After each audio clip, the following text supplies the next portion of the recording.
would be all that.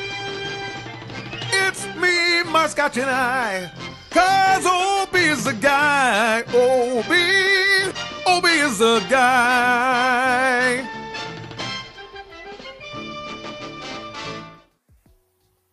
Good evening and welcome to Me, My Scotch and I. I am Obie Spencer and we are on the Spanglish Sports World Network on Zingo TV, channel 250.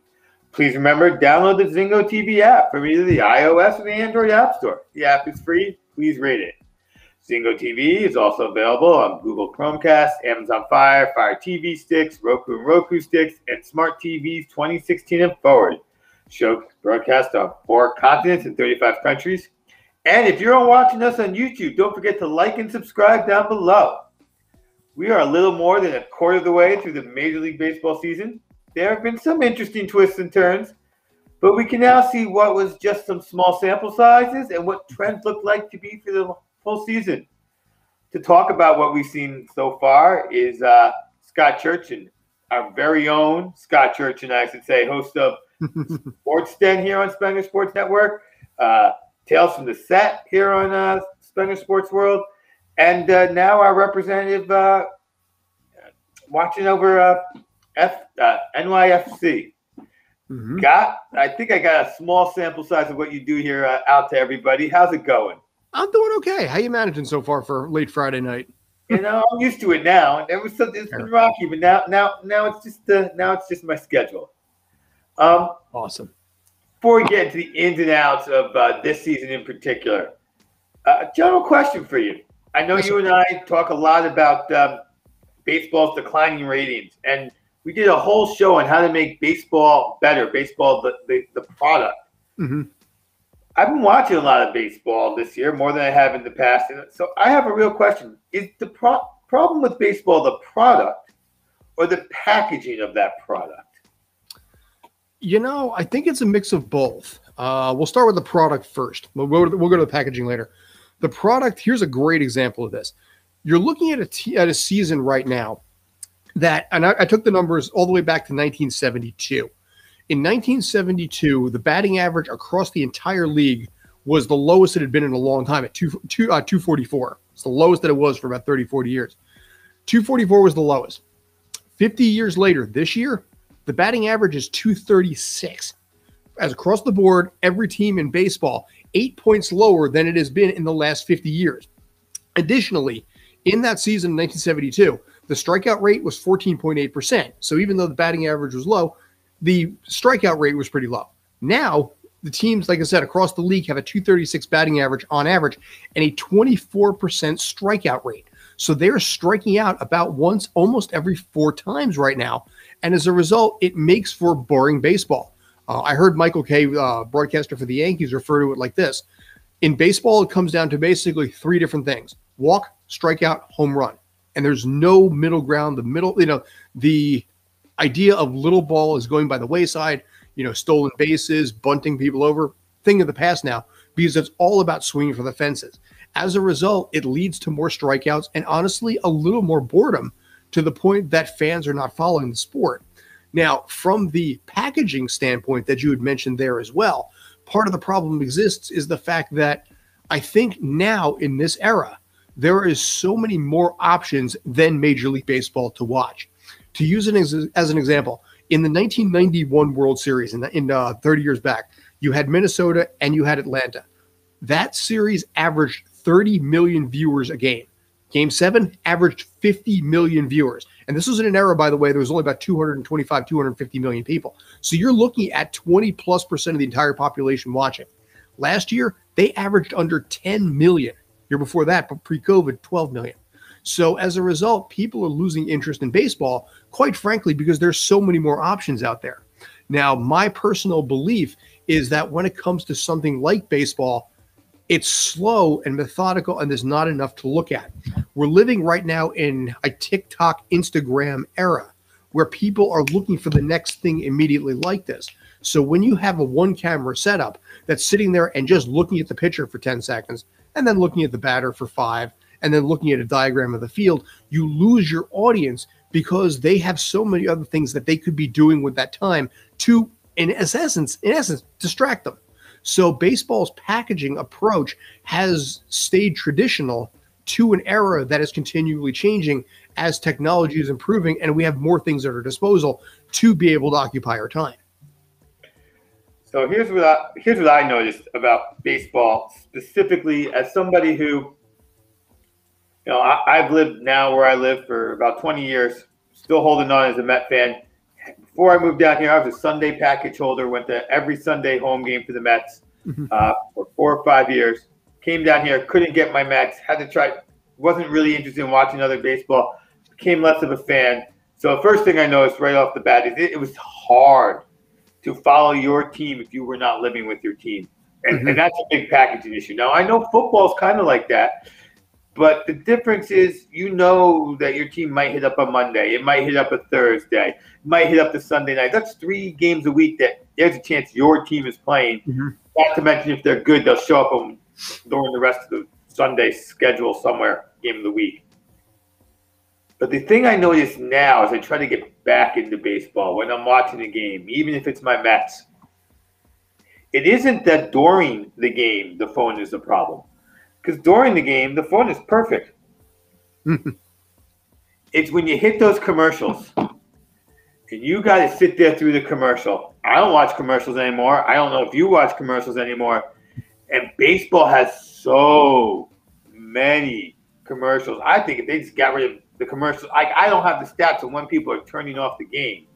They need the money. Now, I have something else in the works. I'll let you know about it. I really should have already told you about it, but we'll talk about it off network. But the guy I'm working with on that, his biggest gripe about baseball is the money, but not the commercials. He's watching the minor league game because the entire place you look, you got advertisement on the pitcher's mound. You got advertisement in foul territory on the grass. So baseball's found a way to get that money back. They're going to put it on the uniform soon. So maybe like soccer, they need a way to get it in the game. Like golf now, I'm a big golf watcher, as you know. They have playthroughs. So you see the game going on, filmed the same way it's always been filmed, but the commercial's running and the volume's on the commercial on a side-by-side screen. So that's when I think of the packaging of the game. I'm going, they're missing out on keeping my eyes on the game because commercials are killing it. That's what I've noticed as someone who's come back to the game. I don't feel as different about, strikeouts are out. Sometimes we get great pitching out there. We got all these no-hitters this year. So that's what I noticed, and that's really why I wanted to ask you because that's not a conversation I've necessarily had with you before. You actually have a really good point there.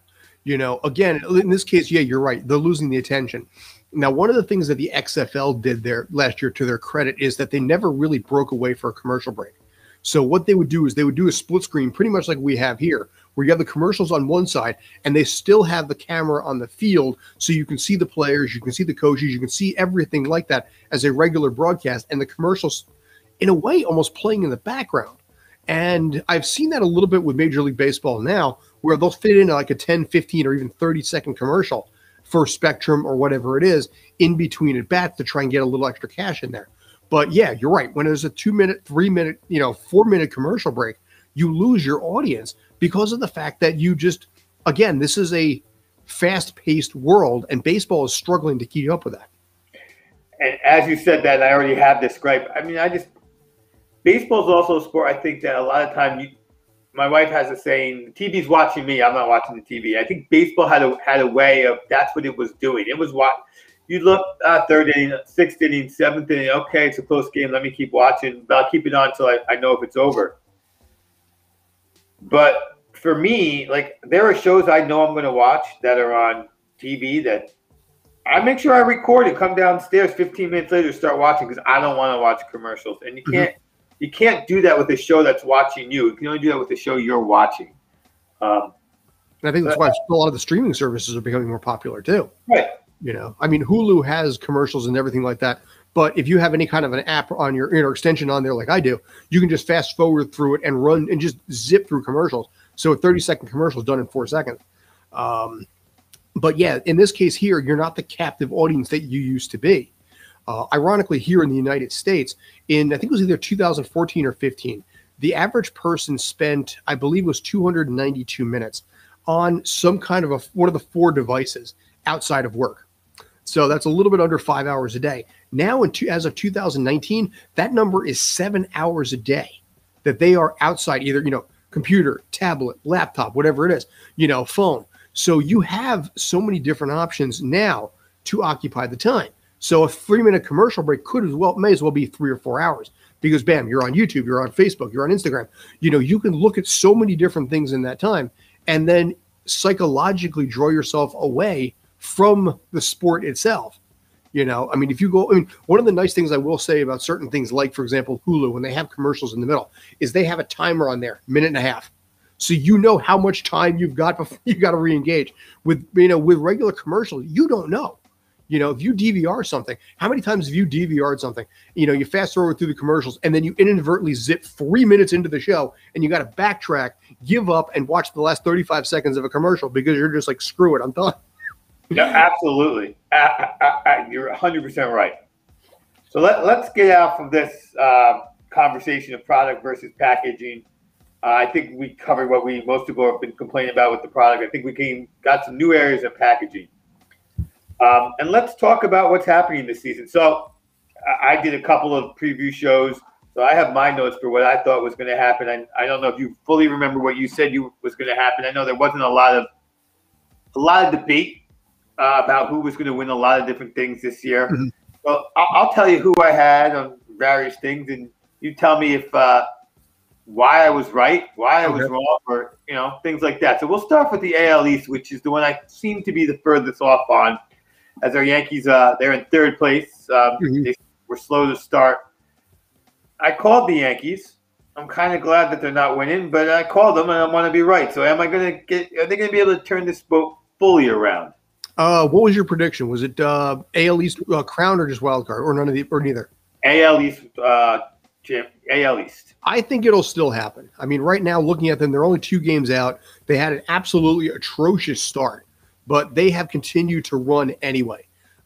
Their biggest competition, I don't think, is going to be the Boston Red Sox. I think they're going to taper off a little bit.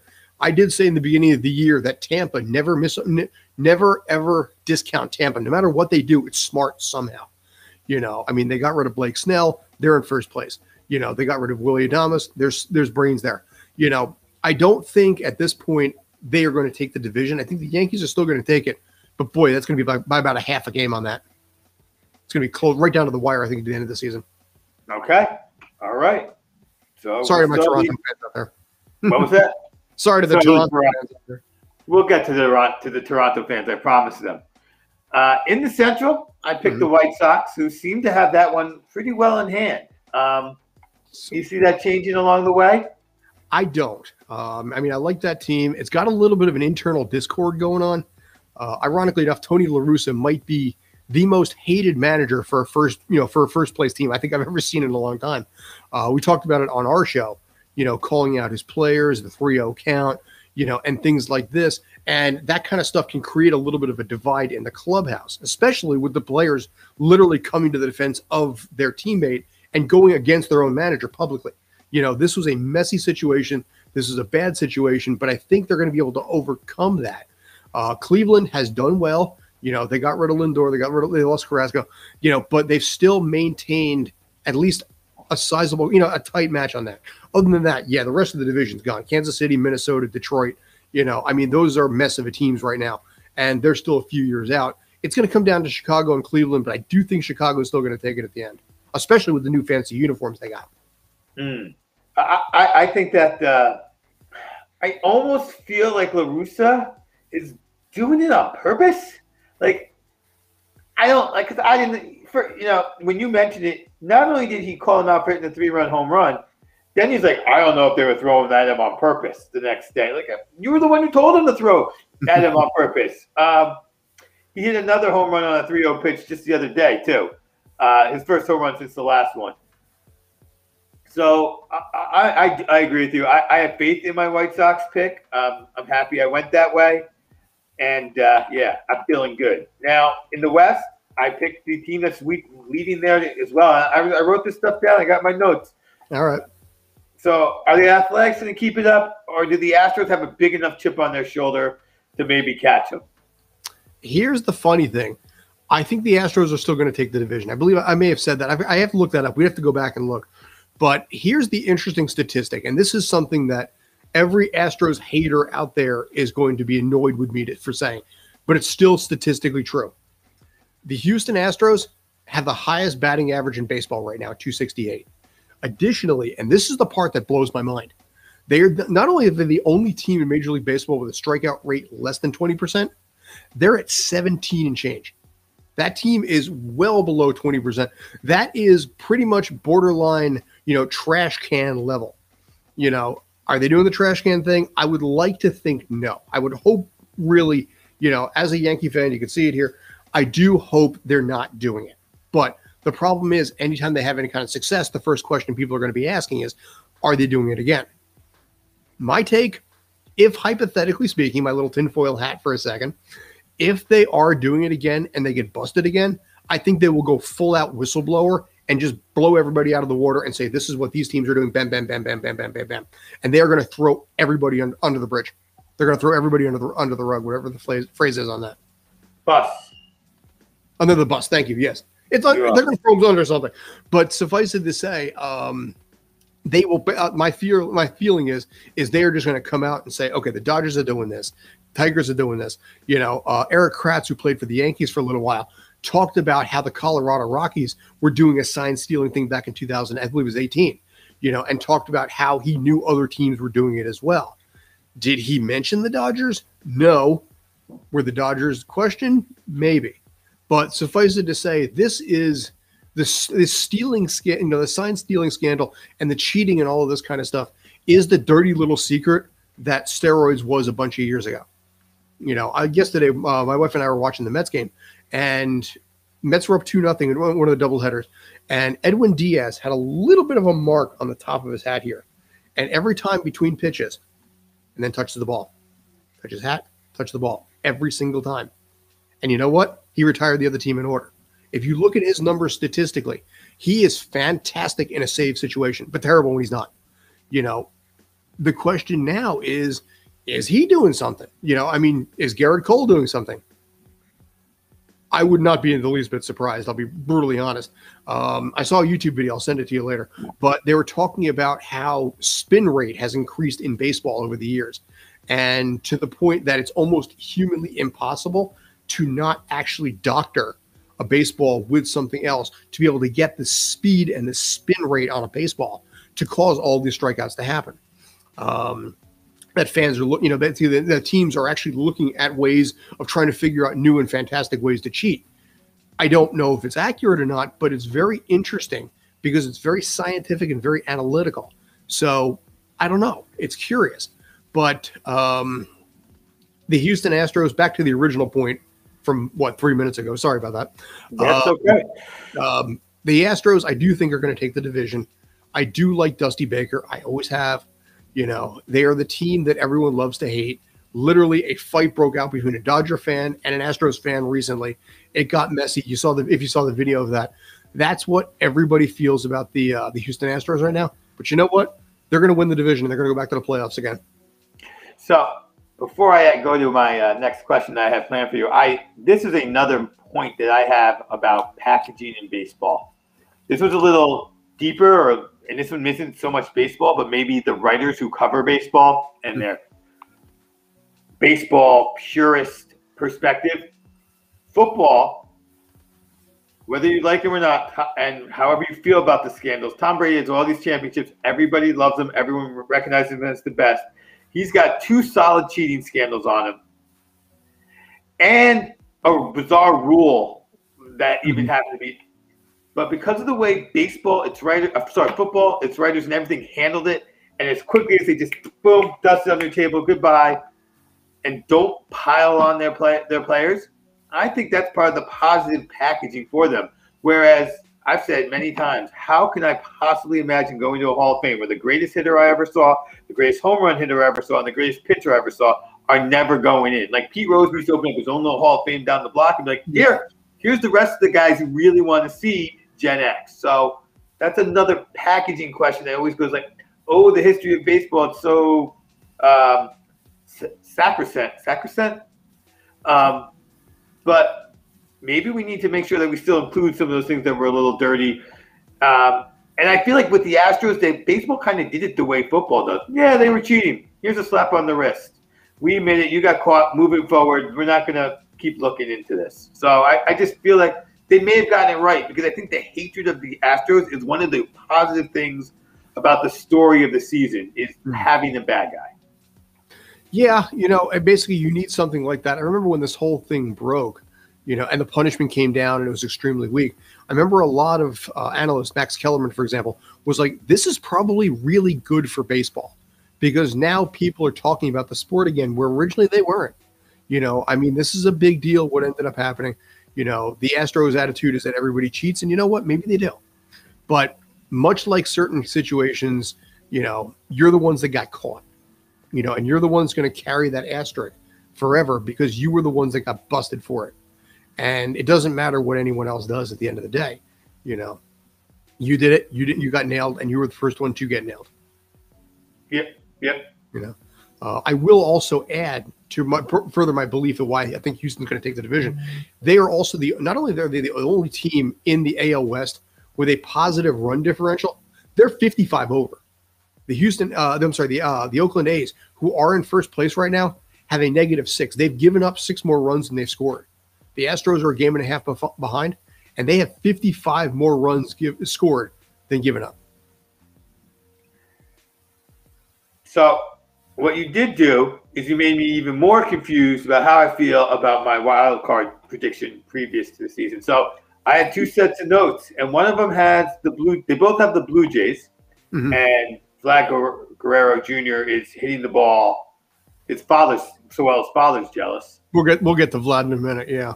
And then the other team I had was, one of my notes says the Twins, and the other one says Houston. So I hope I said Houston on your show, but I don't know which one it is. So what do we think about the wild card teams as they're going to be? I'm going to go out in this case here. And first of all, you said Houston. You didn't say Minnesota. We're just going to go with that one. I don't remember at that point. That was like 2 months back. Right. So we're just going to say you said Houston. You were smart and clever on that one.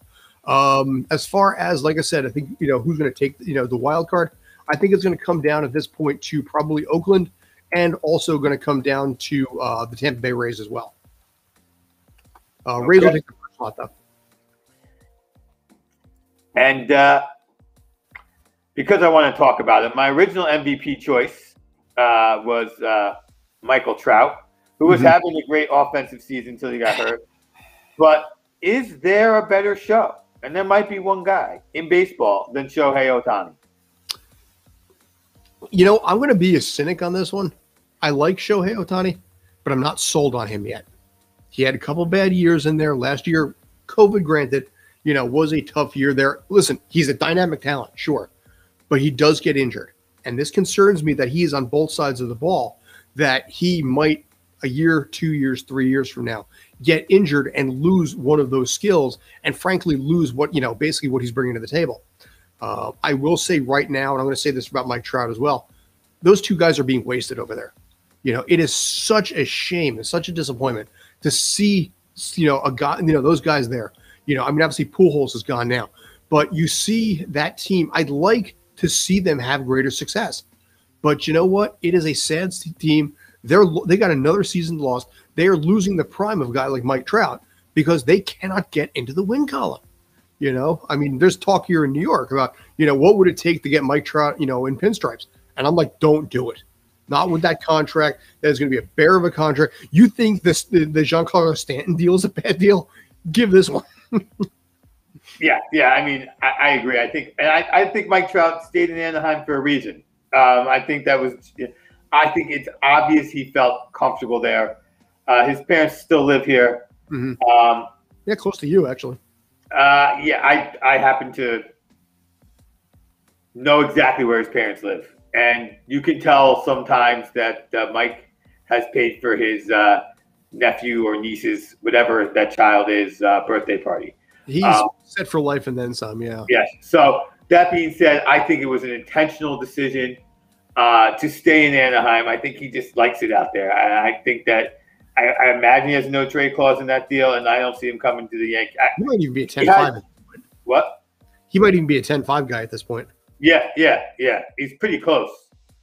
I think he's at probably 9 years. I just feel like I feel like his rookie year was Pujols' first year on that deal. He's 10-5. He's been with Anaheim for 11 years now. Oh, wow. Okay. Yeah, 2011. Yeah, so he's a 10-5 guy. No, he ain't going anywhere. I mean, he would have a no trade clause even without that. Right. Okay. So let's take a look at the National League. Yes. I took for the National League East. I didn't have faith in my boys, and I took the Braves. Okay. And they seem pretty miserable. I mean, the Mets aren't great. They're not running away with it, but nobody seems to want to keep them in check over there. You know, it's funny. The Mets are a team that is led by pitching. You know, and I think the big difference there's two big differences on the pitching side this year versus last year. One, Stroman is back, so you've got that going for you.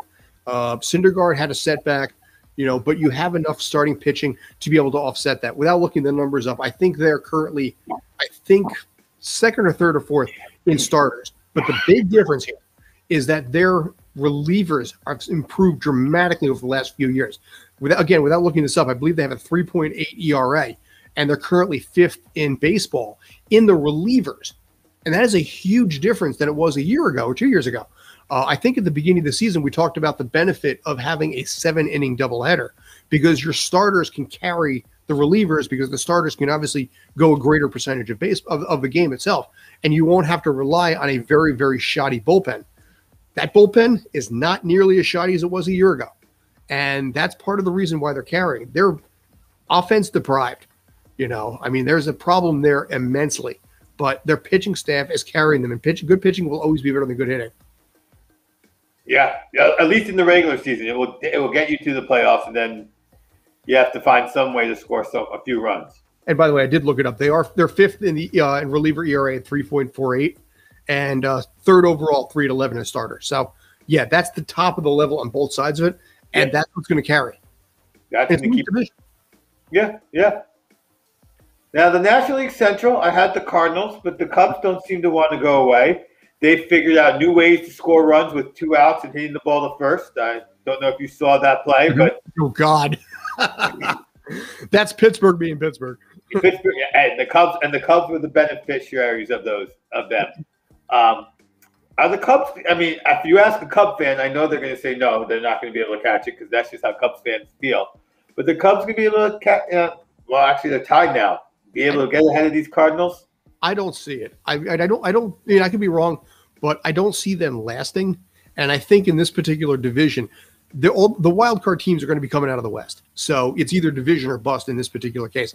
I think St. Louis is going to be the team that's going to carry it and start to separate probably around mid-August, I think. And then they're going to probably win the division by, I'm going to say, about 5, maybe 6 games at that point. But the Cubbies are a nice story, you know, especially after last year. You know, David Ross is a fan favorite. You know, the fans love him. You know, they had a rain delay, and they were literally playing his time on Dancing with the Stars, you know, during the rain delay, you know, because he is beloved in Chicago.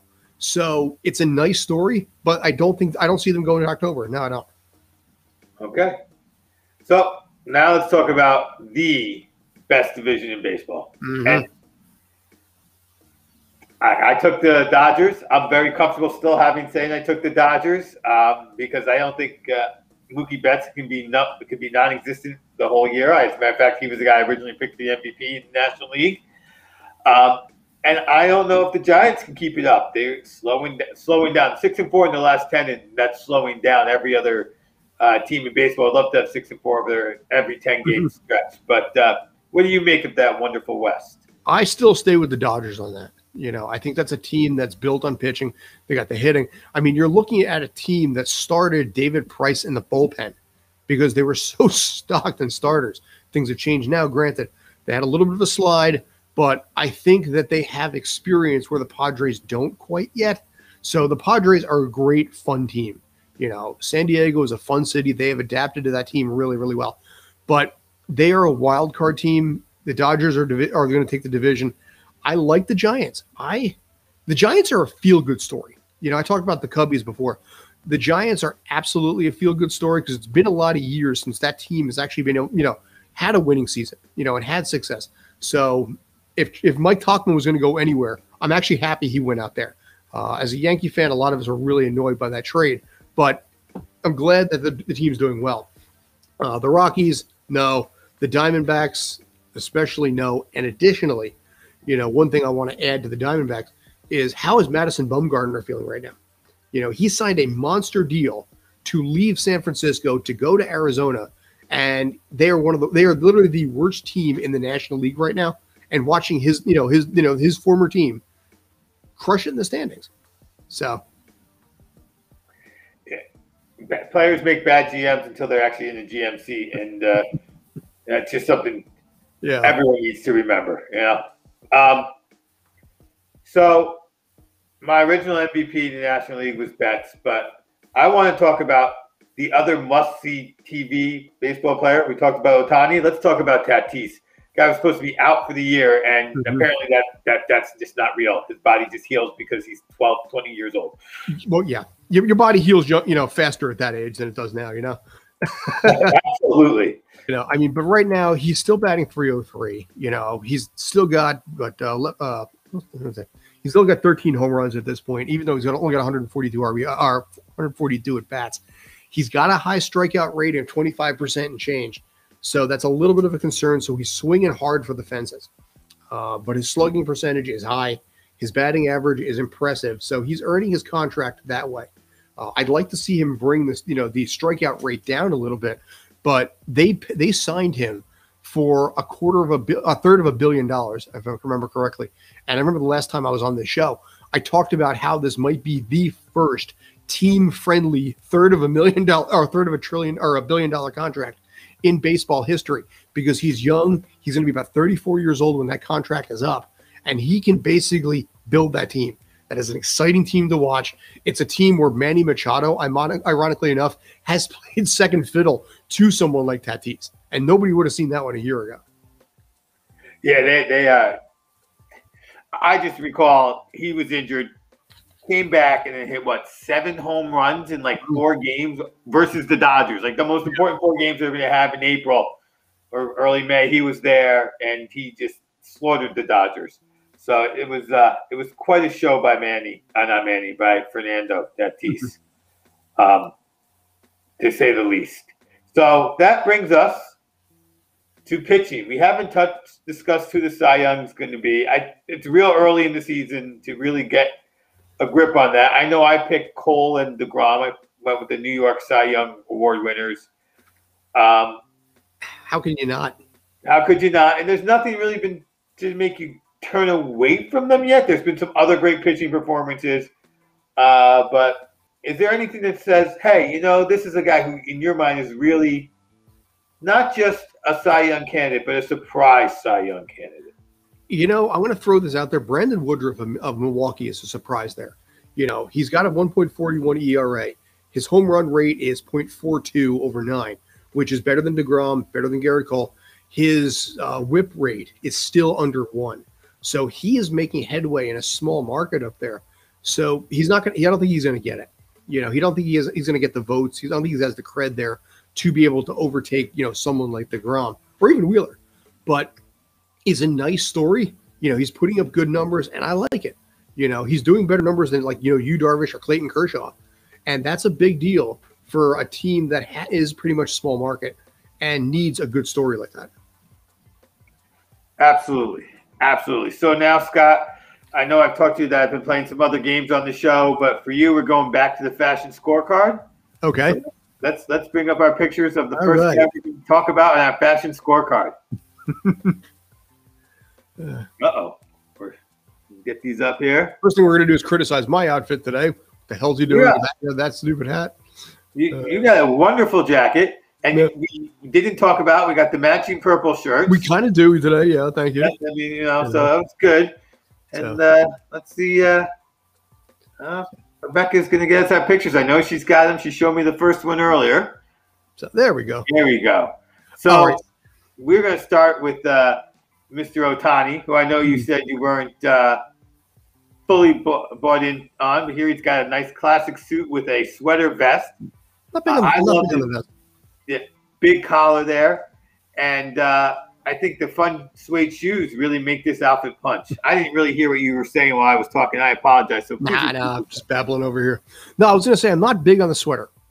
You know, I think for this picture, and it's just how the picture was taken. I think this look would have been a little bit better if he was not buttoned right there. Again, it's a paparazzi shot, so they take what they can get. Lord knows I've watched paparazzis and see how they are. So I'm not big on that particular sweater vest. I think it deserves better respect. You know, an open jacket I think would have been better. The shoes down at the bottom, it's nice. You know, brown shoes is unique for that, but I think it works really well. I would even consider possibly the bag strap on the shoulder could even actually also work with the sweater as well. But I give it a B+. Absolutely. I don't think he chose that bag accidentally. Probably not. Let's see his next picture. All right. All right. So here he is. And I can tell you, yes, he is headed to a 4-game set against the Rangers. He shows a great sense of humor, but still a business fashion here with the vest and the button-down shirt. Of course, matching cowboy boots and hat to complete this look for him. And like I said, nice 4-game stint in Texas, followed by 3 in Houston.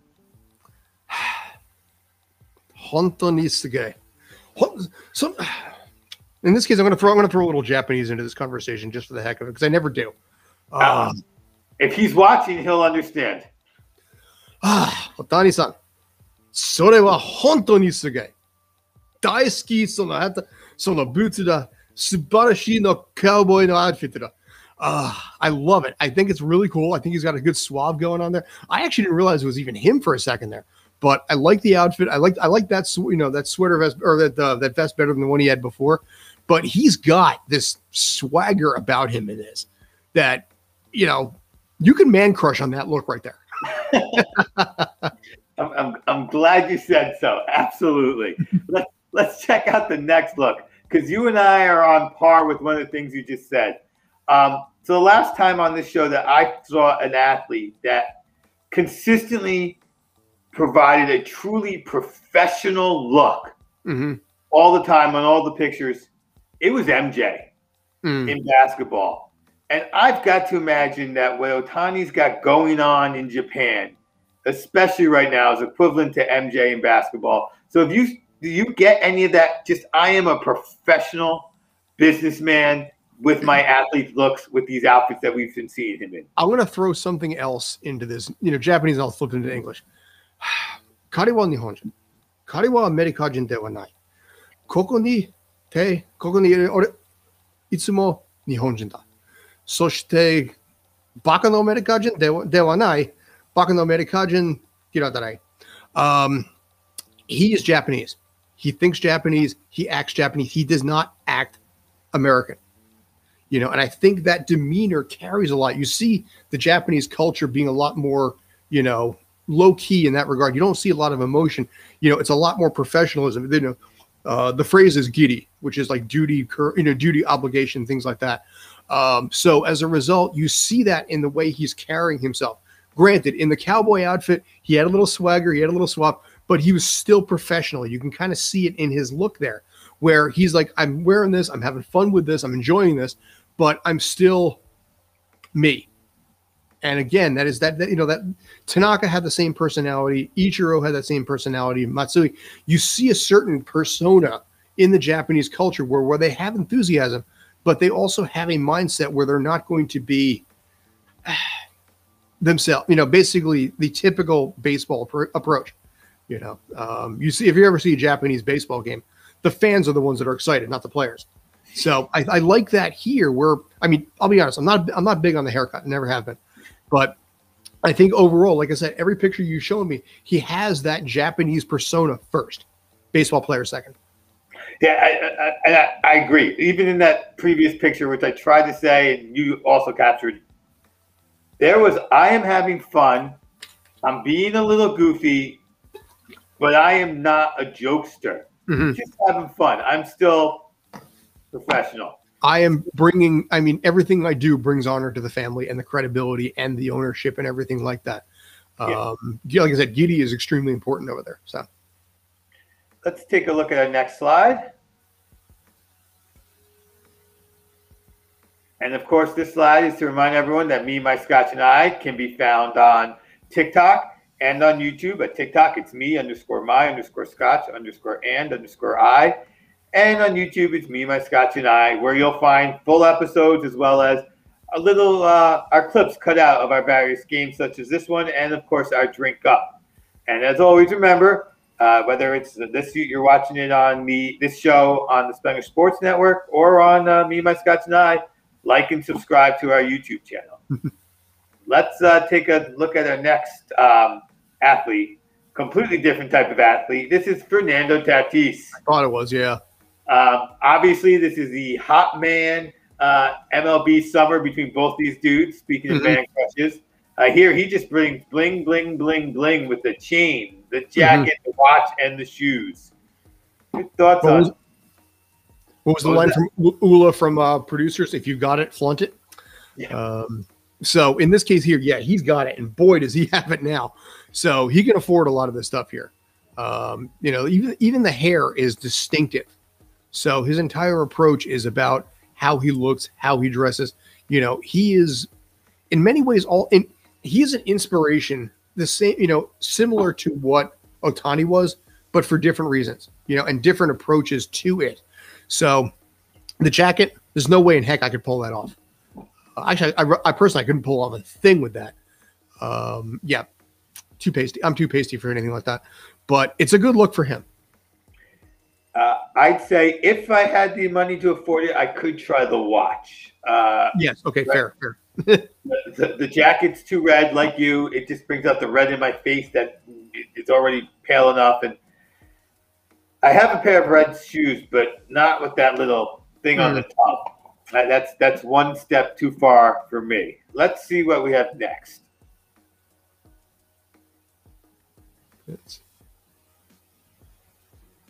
So here he is, a little more relaxed, but he still wants you to see that statement chain. He's got that going on, but again, white button-down shirt, very relaxed sports coat, and probably just like, probably not like Ohtani. I don't think the bag here is as intentional. But you can see he's also playing to the paparazzis here. Yes. He sees them. They know they're there, and in this case here, he's just like, hey, what's going on? This picture will get leaked somewhere to Instagram, to whatever, but he's like, just play with it, roll with it. He's got the earbuds going on in there too. So he's got this whole thing down. Yes, absolutely. And let's see our last picture of the day. This is Fernando from 3 weeks ago. Okay. So there are two people in the world that can wear a purple suit. The Joker terrorizes Gotham, and Tatis the Dodgers. That's it. And who knew that we were going to be matching him? Well, I'm not big on this one versus the other. The last one I think was better. Of the three, I think the middle one was the best one of the bunch. This one, it's the angle. I get it. It's not him, but it almost looks like he has a little bit of a gut going on. And that's. I remember. I think it was either Chris Evans or Chris Helmsworth talked about one of the problems that happens in movies is that you have to be so ripped because you never know what angle is going to catch you. And that's the kind of thing that I'm thinking about here, where you can see, like I said, it's a bad angle for him. It makes him look like he's got a little bit of a punch that I know he doesn't have. So I don't know his personality well enough, but there are certain celebrities out there who would be like, get this picture off there. I don't want to see it. Well, I can tell you that's not him because this one is actually from his Insta. Is it really? Oh, good. I just put the foot in my mouth on that one. All right, well, whatever. No, it was him and a few other guys. I think the punch actually has to do with the way I cut it and fit it in, to be perfectly honest. Oh, okay. But I do see it, so he may be coming after me next. Well, good. Any press is good press. That's right. You said something I wanted to get back to there. All right, well, before maybe it'll come to me, please check out SpanglisWorld.ca for all the news programming that's out there. Sports World. Watch it, hear it, read it, download it, live it. Live it, love it. What did you make me think of when you were talking about? Oh, did you see CC Sabathia playing golf? I didn't actually. I know he's dropped some serious weight though. he didn't. I wouldn't be surprised if he didn't drop a pound, Mm-hmm. and he just moved it all around his body. That dude is jacked. Yes. I was so impressed. And it's funny because he didn't have to carry the weight anymore when he was pitching. As soon as he retired, boom, he just dropped that down. He looks like a different guy. Yes. Oh, yes. Yeah. I saw it the other day. I was like, I didn't even recognize him. If they hadn't said that's CC Sabathia, I wouldn't have known. Yeah, I think he dropped like 75 pounds or something like that. Yeah. Let's talk about football. And I mean football. What can you tell us about your experiences and what's going on with the New York Football Club? Yes. So for those of you who don't know, I do cover the NYCFC, or the Pigeons, if you want to call them that. They hate the name, but they'll go with it anyway, for Spangler Sports World. So I'm at the home games. I do the press conferences. I did actually a press conference each of the last 2 days. It's been a little bit of an up and down season. Last week and 2 weeks ago, it was a bad tie. Last week was a bad loss. I asked the coach, Ronnie D'Elia, yesterday about the fact that they've lost the lead in the last 2 games in the 80th minute or later. They were up by 1 against Toronto, ended up with a tie. They were up by 1 last week. They lost 2-1 in the bonus time. It's a major concern because that's 4 points that you've just left on the table that you easily could have had. And it's a little bit of a concern. They've got a break coming up right now. The league has a full break for 2-3 weeks there. So they're playing tomorrow in LA against the FC. And it's important to get in the win column. Now, they do have a new guy from Brazil, an 18-year-old by the name of Thales Magno. He's supposedly going to be playing about 10 minutes of game time just to get a feel. But he's considered to be one of the 60 best players of the next generation. And it was a massive coup when they got him because they were expecting he was going to go to Real Madrid, Liverpool, frankly, a bigger soccer market. But they paid a roughly $12 million fee to have him come to NYCFC. And he has the potential of being a really smart marketing move, both for the team and the league as a whole. So it was at that press conference on Wednesday. He's amiable. He's personable. He's learning the game. He's learning the ropes on everything like that. He's under contract till 2025. Castellanos is under contract till 2026. So they've got a couple of guys that they can build well on for the next couple of years here, not counting everybody else. And there is a lot to be potentially excited about. One of the problems that still exists, and I see this comment all the time, is that the field is Yankee Stadium first. So the grass is unfortunately a problem, and that's never going to change. But the team needs a win tomorrow to get back. They just go into the break the right way. Excellent. Hopefully they'll get that for the New Yorkers out there, because that's an interesting quandary with soccer right now, right? Am I just trying to get fans in, or am I trying to get soccer fans? Because if I'm just trying to get fans in, they'll be just as excited to go to New York, to go to Yankee Stadium as anything else. Like, hey, I got a ticket to Yankee Stadium. I got to sit on the third base line and watch a soccer game. There's some enjoyment for some people just to get that, just to get you in for that. And then you have the other guy who's going, this field is just atrocious because so you have those back and forth. And, we as Americans are used to our 2-sport fields, and watching a football game all of a sudden end up on the third baseline. Like, wait, why is that happening? But I will say this, though. NYCFC has a better, stronger fan base, I think, than the Yankees do. Even for COVID, even for the limited attendance, the marching band is there every game. The fans are screaming. The fans are singing, chanting. It is its own environment, its own energy. And I think it's one of those things that baseball, frankly, lost that. Again, we talked about Japanese baseball before. That's the kind of stuff that U.S. baseball needs to get again. So I know we're running short, so we got to get to this, I suppose. No, we have time. But since you mentioned it, we are going to head to drink up. Like, you put it right there. So I'm not going to miss that seg. I do have a mention I want to throw in there while we're pouring them. Sure, go for it. Your song is done by a guy named Mike Rochelle from Shade Tree Mechanics. Shade Tree Mechanics, now post-COVID, is going to be doing their next show next week at the Broadway Bar and Grill in Point Pleasant. So I just wanted to point that out, that the band is doing their first COVID performance next week again. So excellent. I wish you had told me that pre-show so I could have, or sooner. But let's get to our Kahlua. Yes, sir. And I'm drinking both of our drinks on ice. These liqueurs today. It's a nice dark color. Yes. Yeah. It smells like coffee. Maybe some chocolate. Probably. My mother-in-law's favorite, by the way, I should mention. I am. Yeah, see, that's smooth right there. I like that. Very light. She may not get this on Monday. Maybe go to me. Hey, that's on you, and that's your relationship with her. It's very light, syrupy, sweet without being cloyingly sweet, which is what I actually remembered in my mind. And it goes from chocolate to coffee. Like it just starts off chocolatey, ends up coffee. It's what you want your coffee to taste like, but never does. Probably because it's coffee and not booze. Yes. So let's hit up the Disaronno, which I probably seen. Disaronno, which by the way won the when I put it on Instagram a couple hours ago, asking for a vote. Disaronno won by like a 2-1 margin on that. I was very surprised. I think of this as more of a drink than I do of the Kahlua. I think of the Kahlua like, where's my vodka, where's my milk? Mm-hmm. Disaronno I think of as an aperitif or maybe a pre-drink that. Yeah. Oh my goodness. Sweet. Very sweet. It's not. It's like an almond cake. Mm-hmm.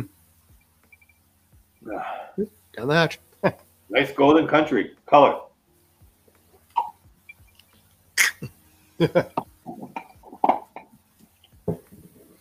I got to admit, I'm going in the Kahlua camp on this one. I'm in the minority.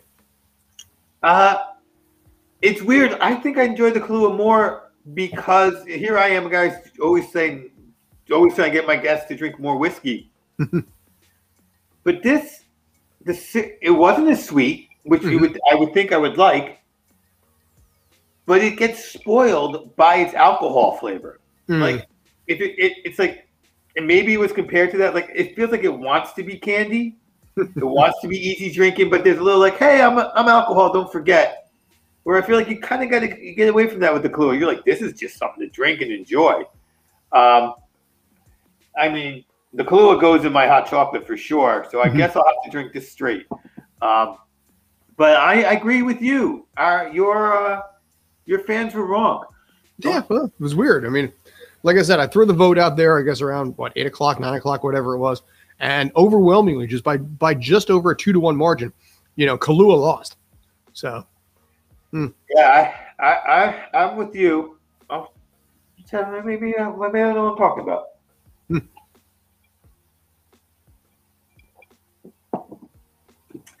It's weird because it tastes more like alcohol. Yeah. And who doesn't like coffee and chocolate? I mean, really. I know, but hey, you know what? People like what they like, right? Yes, and they're entitled to. So we've covered baseball. We touched on NYFC. In the last minute or so, you have anything else you want to throw out there? No, I appreciate the time. Like I said, if you get the chance, Shade Tree Mechanics will be at Point Pleasant next Saturday, which I should also mention. Since the passing of their drummer, their daughter, my wife Robin, is going to be doing one of the songs. So she's been practicing the drums over there, including about a half an hour, 40 minutes today, which freaks the heck out of the cat, I should mention.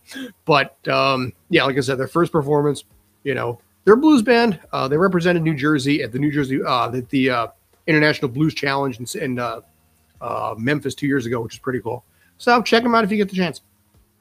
All right, and since you didn't mention it, I will throw it out there. You do Good News in 1 minute, which I know is getting more and more followers every day. It's doing quite well. It's freaking awesome. So you should be real proud of that, and folks can find that on YouTube. Cheaper than therapy. Much cheaper than therapy. Next week, we bring back here Adam Douglas of Fanjecture. We'll be discussing more intersections of movies and sports. He is a movie fanatic and knows what he's talking about there. And speaking of movies, as always, we're searching for that bottle of Ron Burgundy's Great Odin's Raven Special Reserve. Once we find that, then we'll do the real challenge of trying to get Will Ferrell on the show and have him talk about some of his great sports movies. and everything else he does, because having him on the show would be a great thing. Until next time, I really appreciate you showing up, Scott. Thank you very much. Appreciate it.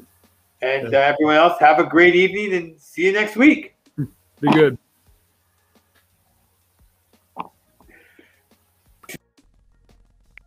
It's a show with Obi and his rocking hat. If this was the 90s, he would be all that. It's me, my Scotch and I, 'cause Obi is the guy. Obi is the guy.